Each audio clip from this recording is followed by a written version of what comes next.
சட்டுன்னு ரொம்ப சுலபமா சுவையா செய்யக்கூடிய பிரெட் அல்வா எப்படி செய்யலாம்னா இன்னைக்கு இந்த வீடியோல பார்க்க போறோம். இது கல்யாண வீடுகள்ல இல்லனா ஹோட்டல்ல எல்லாம் பாத்தீங்கன்னா செய்வாங்க. ரொம்ப சுவையா இருக்கும். அதே சுவையில அதே டெக்ஸ்சர் மாறாம நம்ம இன்னைக்கு செய்ய போறோம். இதை இப்ப நம்ம எப்படி செய்யறதுன்னு பார்க்கலாம். வெல்கம் டு டுடே சமையல். அதற்கு நான் இன்னைக்கு 8 பிரெட் துண்டுகள் எடுத்திருக்கேன். இந்த சைஸ்ல இருக்கக்கூடிய பிரெட் துண்டுகள் எடுத்திருக்கேன். இந்த பிரெட் துண்டுகள்ல இருக்கக்கூடிய அந்த ஓரங்கள் இருக்கு இல்லையா பிரவுன் கலர், அதை நம்ம கட் பண்ணி எடுத்துக்கலாம். இப்ப இந்த கட் பண்ணதை தூக்கி போட்டுறாம மிக்சியில சேர்த்துட்டு கொரகொரப்பா அரைச்சிக்கிட்டீங்க அப்படின்னா உங்களுக்கு நல்ல ஒரு பிரெட் கிரம்ஸ் கிடைச்சிரும். வேஸ்ட் பண்ண வேண்டாம். அடுத்ததா இந்த பிரெட் துண்டுகளை நாங்களா நம்ம கட் பண்ணிக்கலாம். இப்ப இந்த மாதிரி இப்ப பாருங்க, இப்படி இதே மாதிரி எல்லாத்தையுமே நம்ம கட் பண்ணி எடுத்துக்கலாம். அடுத்ததா இதை பொரிக்கிறதுக்காக எண்ணெய் எடுத்திருக்கேன். எண்ணெய் ரொம்ப சூடா இருக்கக்கூடாது, மிதமான சூட்ல இருக்கணும். ரொம்ப சூடா இருந்துச்சுன்னா பட்டுன்னு பிரெட் சேர்த்த உடனே கருகி போயிடும், நல்லா இருக்காது, சுவையும் மாறிடும். இப்ப பாருங்க, ஒன்னொன்னா சேர்த்துட்டு இருக்கேன். கொஞ்ச நேரத்துல ஒரு பக்கம் சிவந்து வந்துடும். இப்ப இதை திருப்பி போட்டுக்கலாம். இப்ப பாருங்க, இந்த மாதிரி நல்ல பொன்னிறமா சிவந்து வரணும், ரொம்ப நிறம் மாறிடக்கூடாது. இப்ப இதை நல்ல எண்ணெயை வடிகட்டிட்டு வேற ஒரு பிளேட்டுக்கு மாத்திக்கங்க.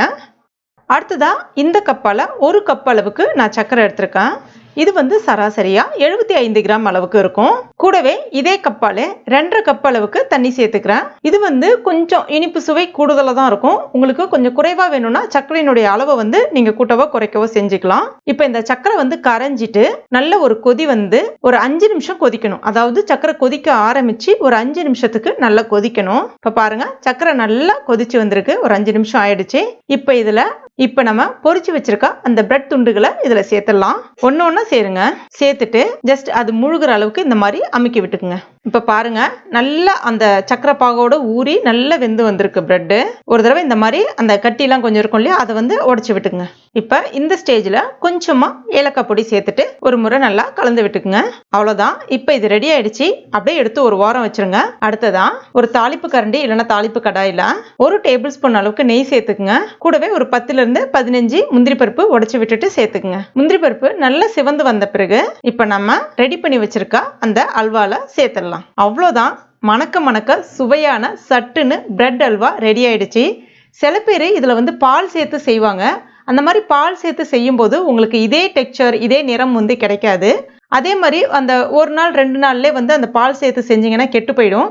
இதுவே நீங்க இது வெளியிலே நார்மல் ரூம் டெம்பரேச்சர்ல ஒரு வாரம் வரைக்கும் வச்சிருந்து சாப்பிடலாம். கெட்டு போகாம இருக்கும், நல்ல சுவையா இருக்கும். இப்ப அப்படியே எடுத்து வாயில ஒரு ஸ்பூன் போட்டீங்கன்னா நல்லா அப்படியே உள்ள வழவழன்னு இறங்கிட்டு போகும். நல்ல டேஸ்ட்டும் வாய்க்கு ரொம்ப அருமையா இருக்கும், சூப்பரா இருக்கும். நல்ல சட்டுன்னு கரையும். கண்டிப்பா ட்ரை பண்ணி பாருங்க. ட்ரை பண்ணிட்டு மறக்காம எனக்கு கமெண்ட் பண்ணுங்க. இந்த வீடியோ பிடிச்சிருந்தா லைக் பண்ணுங்க. உங்க நண்பர்கள் மற்றும் ஃபேமிலி மெம்பர்ஸ் கூட மறக்காம ஷேர் பண்ணுங்க.